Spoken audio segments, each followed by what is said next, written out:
Halo, assalamualaikum. Kali ini saya akan membuat kue mentega dengan takaran mentega 500 gram atau setengah kilo. Tapi jadinya, masya Allah, ini banyak banget. Ini kalau saya tata di dalam toples jadinya sekitar 3 toples ya.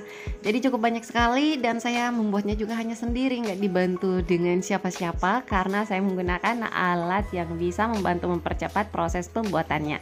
Jadi kepada semuanya pastikan nonton video ini sampai habis.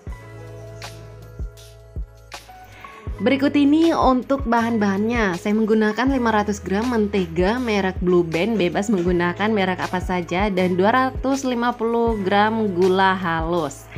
Sebelumnya di mixer dulu terlebih dahulu sampai semuanya tercampur dengan merata.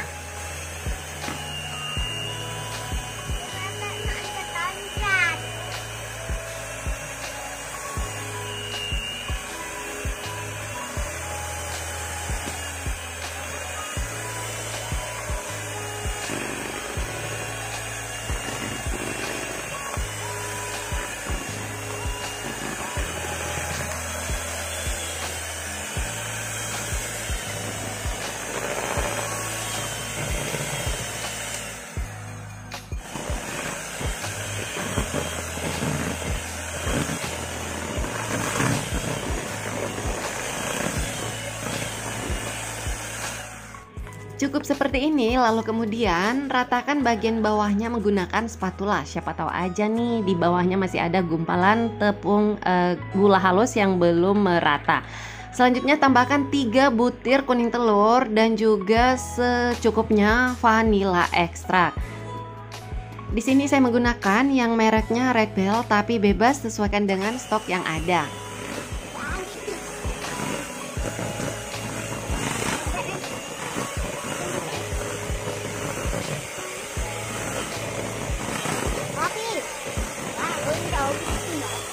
Setelah di mixer kurang lebih 1 menit saja, kembali diratakan bagian bawahnya menggunakan spatula. Selanjutnya tambahkan, di sini saya menggunakan tepung maizena sebanyak 30 gram atau sebanyak 5 sendok makan. Setelah itu tambahkan susu bubuk sebanyak 5 sendok makan juga atau kurang lebih sekitar 40 gram. Aduk-aduk terlebih dahulu menggunakan spatula, pastikan semua bahan sudah tercampur menjadi satu. Selanjutnya saya menambahkan 150 gram coklat bubuk, lalu kemudian diayak seperti di video ini. Jika terdapat bagian yang menggerindil seperti ini, cukup dihaluskan atau diratakan menggunakan sendok makan. Campur adonan menjadi satu kembali menggunakan spatula dan pastikan semua coklatnya sudah menyatu dengan adonannya.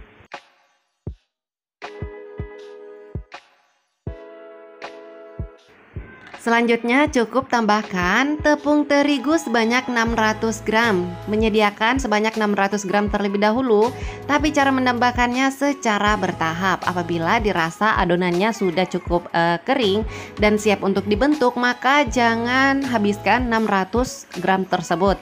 Tapi kalau dirasa masih agak sedikit lembek untuk adonannya, bisa ditambahkan secara bertahap lagi sekitar 2-5 sendok makan. Tepung terigu yang saya gunakan di sini adalah protein rendah atau mereknya Kunci Biru. Teman-teman bisa sesuaikan saja dengan merek yang ada di daerah masing-masing. Yang jelasnya lebih baik menggunakan yang protein rendah atau paling kalau susah menemukan yang protein rendah cukup menggunakan yang protein sedang saja. Jika adonannya sudah tidak lengket di tangan, artinya sudah siap untuk dicetak atau dibentuk. Nah, di sini saya menggunakan alat cetak seperti ini.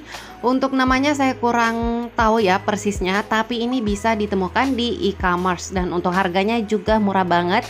Ini saya belinya hanya sekitar 20 ribuan lebih aja, menghampiri 30 ribu ya. Dan di sini untuk bentuknya, pilihan bentuknya juga ada berbagai macam, kurang lebih sekitar 15 kebablasan variasi ya, bisa dipilih sesuai dengan keinginan masing-masing.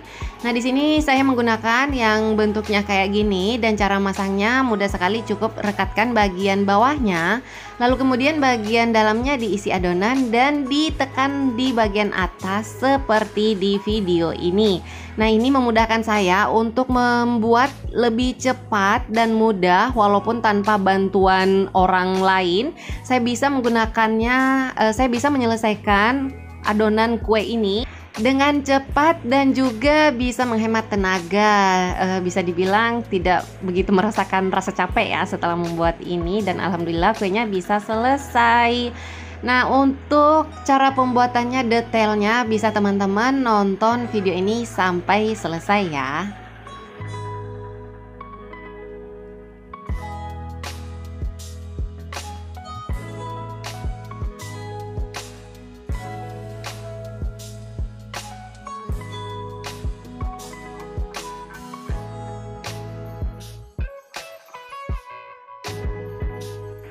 Kalau di awal-awal cetakan dan terdapat untuk ukurannya itu besarnya tidak simetris, tidak sama semuanya, maka itu wajar, bisa jadi karena pada saat penekanannya itu ada yang kurang ditekan dan ada juga yang lebih ditekan. Nah, tapi bisa kita lihat di sini ya, kalau bentuknya sangat kecil seperti yang di pojok ini, itu bisa diambil aja, dimasukkan kembali ke dalam adonan lalu buat kembali cetakan berikutnya.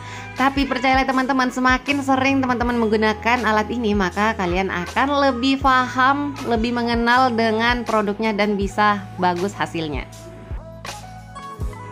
Selanjutnya siap untuk dipanggang. Berhubung karena untuk cetakan ini menghasilkan kue yang cukup tipis, jadi gunakanlah suhu yang cukup rendah juga.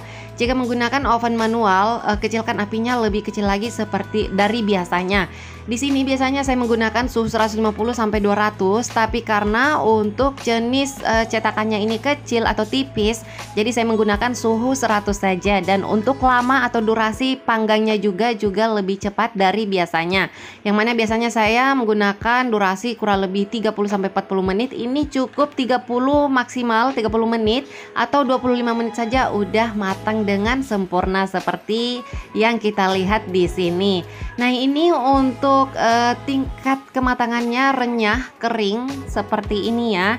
Jadi kalau kebablasan dikit, durasinya lewat dikit, bisa berpotensi akan lebih cepat hangus teman-teman. Jadi harus sering-sering dipantau apabila teman-teman menggunakan cetakan yang seperti ini. Nah, bisa kita lihat di sini hasilnya sangat banyak sekali dan juga sangat renyah sekali. Worth it banget untuk digunakan di rumah.